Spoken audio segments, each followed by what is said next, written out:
जय हिंद दोस्तों।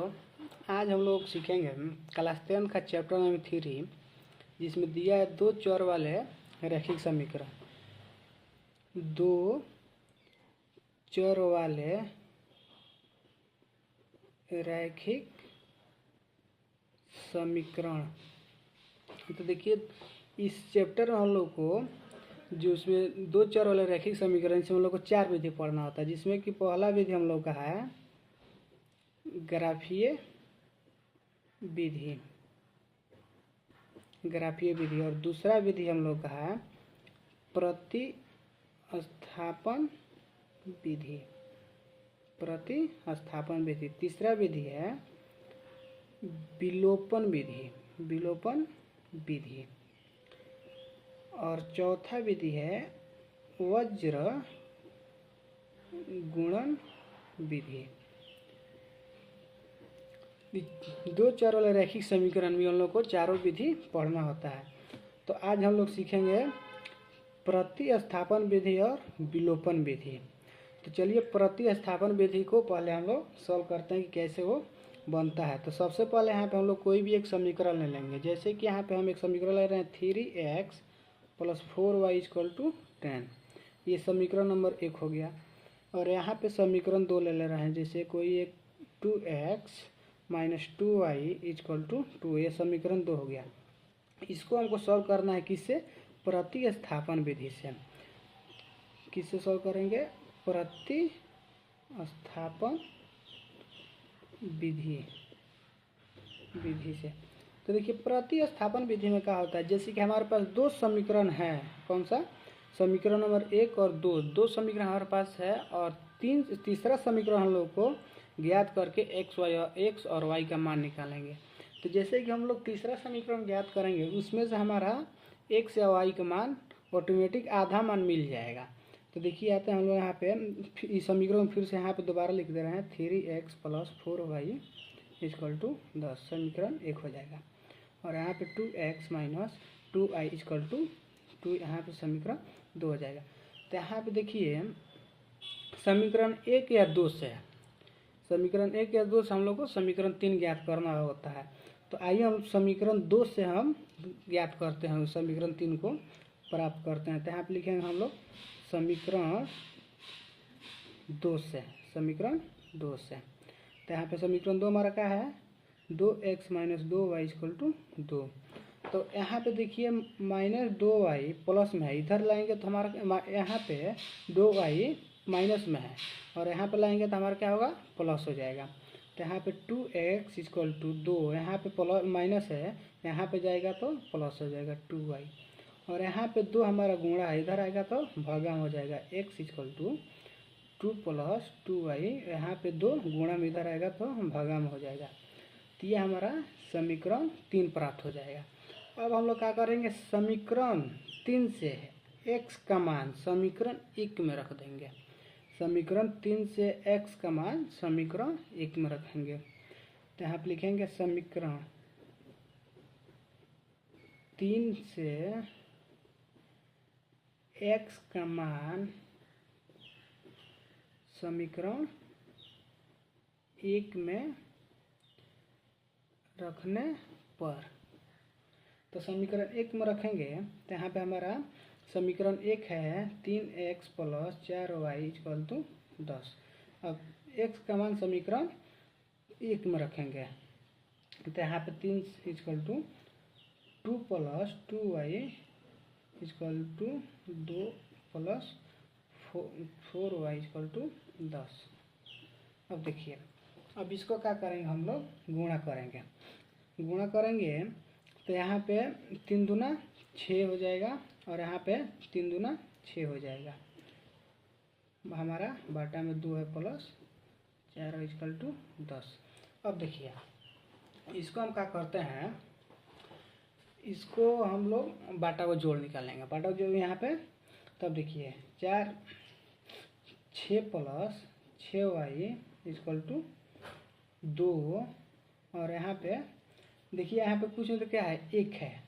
और जहाँ पे जिस संख्या का बाटा में कुछ नहीं रहता है तो उससे डायरेक्ट हम लोग गुणा कर देते हैं। तो यहाँ पे 4 दूना कितना हो जाएगा? प्लस में 8y हो जाएगा इक्वल टू 10। तो यहाँ पे 6 plus 6y equal to plus 8y equal to, यहाँ पे भगा में इधर जाएगा तो क्या होगा, गुणा में हो जाएगा। तो यहाँ पे 10 दूना 20 हो जाएगा और यहाँ पे हमारा 6 है। तो देखिए यह 6 प्लस में इधर जाएगा तो माइनस में होगा। तो यहाँ पे देखिए 6y और 8y मिलकर हमारा 14y हो जाएगा इक्वल टू, यहाँ पे 20 है और यह 6 हमारा जो है ये प्लस में इधर आएगा तो माइनस में हो जाएगा। तो यहाँ पे 14y इक्वल टू 20 में से 6 जाएगा तो हमारा कितना होगा 14, यानी y का मान जो आ रहा है हमारा 1 आ रहा है।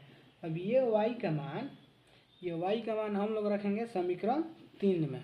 किसमें, समीकरण 3 में। तो आइए यहाँ पे लिखेंगे y का मान समीकरण 3 में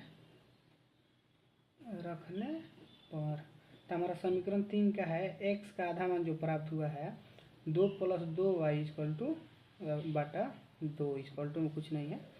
तो यहाँ पे x बराबर हो जाएगा 2 प्लस 2 गुणे y का मान हमारा कितना है 1 है, तो 1 रखेंगे बटा 2।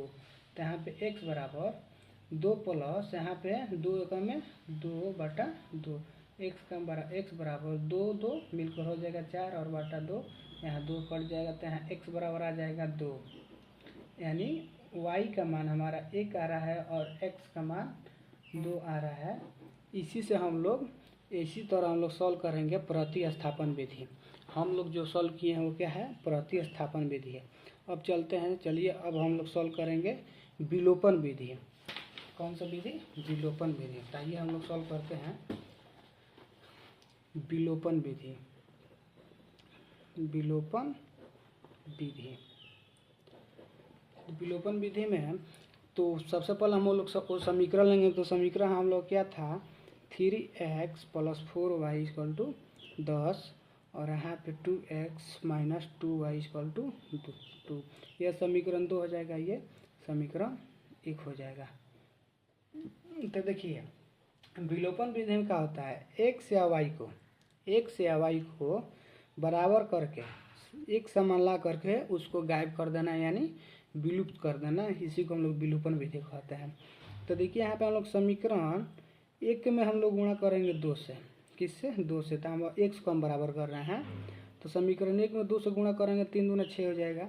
समीकरण 2 में 3 से गुणा करेंगे तो 3 दूना 6 हो जाएगा। तो यहाँ पे हम लोग लिखेंगे x के गुणन को समान लाने के लिए समीकरण